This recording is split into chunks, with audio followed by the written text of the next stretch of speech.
tinupok ng apoy ang bodega ng isang boarding house sa Ipil Street, Barangay Rosario, Santiago City nitong May 6. Batay sa impormasyong nakalap ng Bombo Radio Kawayan mula sa Bureau of Fire Protection o BFP Santiago, sumiklab ang sunog ilang minuto bago mag-alauna ng hapon matapos makatanggap ng tawag mula sa isang concerned citizen. Agad na rumesponde ang mga bombero at nagsagawa ng fire suppression operations.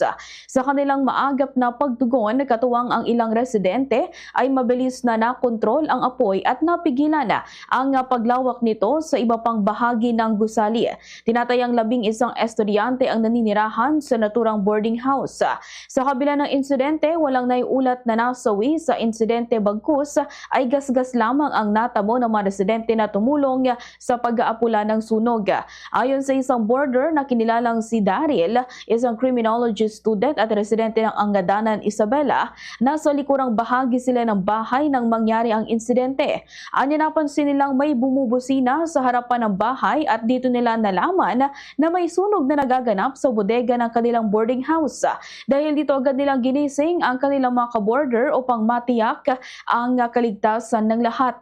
Mabilis ding inilikas ng mga residente ang kanilang mga nakaparadang motorsiklo upang hindi madamay sa sunog.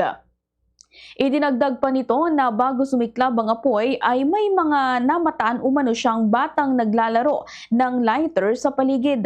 Ayon sa kanya, ang bata ay tinatayang nasa 6 na taong gulang at madalas umanong bumibisita sa boarding house. Gayunman, hindi pa ito kumpirmado at patuloy pang iniimbestigahan ng mga otoridad ang tunay na sanhi ng sunog at ang kabuang pinsala. Samantala, ayon sa mga opisyal ng Barangay Rosario, nasa kalagitnaan sila ng kanilang sesyon nang matanggap ang ulat hinggil sa insidente. Agad silang tumugon, subalit pagdating sa lugar ay kontrolado na ang sitwasyon. Kasunod dito, naganap din ang hiwalay na insidente ng sunog noong isang araw, May 5, sa Purok 6 ng parehong barangay. Nasunog ang mga tuyong kawayan at kahoy malapit sa isang compound at sa gilid ng ilog. Sa upaunang pagsusuri, pinaniniwala ang nagsimula ito sa pagsisiga at mabilis na kumalat dahil sa tuyong kondisyon ng kapaligiran. Agad na nagdulot ng alarma sa mga residente ang naturang insidente dahil sa lapit nito sa mga kabahayan. Gayunpaman, sa pagtutulungan ng mga residente at otoridad, agad itong naapula at walang naitalang pinsala sa mga bahay. Muling nagpalala ang BFP at mga opisyal ng barangay sa publiko na iwasan ang pagsisigat ang anumang gawain na maaring magdulot ng sunog, lalo na sa kasalukuyang mainit at tuyong panahon.